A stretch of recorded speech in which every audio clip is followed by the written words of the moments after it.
I think it was another case of outgoing management making promises in the market and the investors starting to really believe it after we saw some improvements coming through from the restructure program. So how this stood, we know Estee Lauder are really heavily exposed in Asia Pacific, particularly in China and in travel retail across Asia. In skincare, they're more exposed than any of the peer group. And though we've had negative comment and comment in the marketplace from the peer group that China is not doing so well, that it's even down versus where it was from a couple of months ago, the view really was that Estee Lauder in August had said, along with the others, that it would be they hoped it would be a slightly improving market, and that just hits them hard.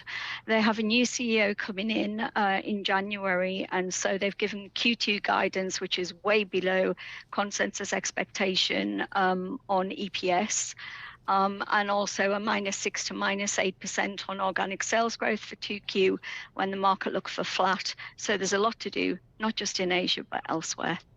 I mean, for this company, the results were significantly worse than expected. I mean, we saw the guidance withdrawn for the full year guidance, and then also a 47% dividend cut. And I'm seeing shares of the company down 52%. But when I'm looking at Wall Street analyst ratings, we're seeing 7 buys and 25 holds and 0 sells. So I'm curious there. I mean, is there still some hope left in the market in terms of this company being able to see a turnaround for there to be 78% of Wall Street saying to hold, but 0 people saying to sell?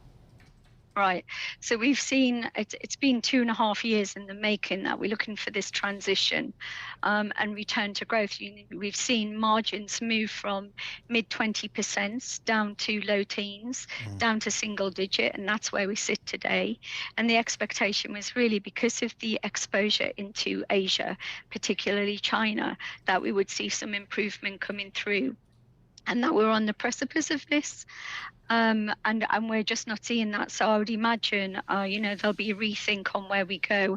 And certainly it's about structural fix. It's about really the new CEO coming in with a new program, which is really, I must say, we are seeing some improvements from a low base on gross margin. Some improvements should come through on operating. There are new, much more social media type events taking place. They're doing very well with some of their brands in the US on Amazon Beauty online store.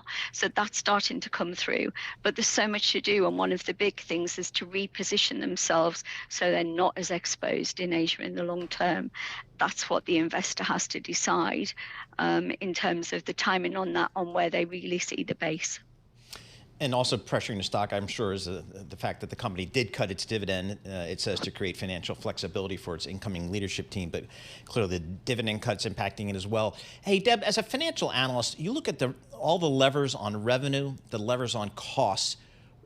Where do you think this new management team should be focusing? Is it repositioning their brand, or is it just simply doing it more efficiently, cutting costs, maybe? And when we think about it, in terms of the cost structure, there is some movement they can get out of there. So they have a big program running, which will cost up to 700 million. And in the end, they're looking for benefit of 1.1 to 1.4 billion. So they're guiding to the top end of that cost cut. And I would imagine on the back of that, they come somewhere near the bottom end when it comes to the savings they get over the program, probably not to 26, but into 27. So there are some savings to come through. But I think it's about repositioning what they have, being closer to the market, understanding the consumer better, pulling in a younger audience. They're doing it small steps, but then the competition is getting ahead. So there's a lot going on. It's more about talking to the market, to the consumer, and building up from the top line down.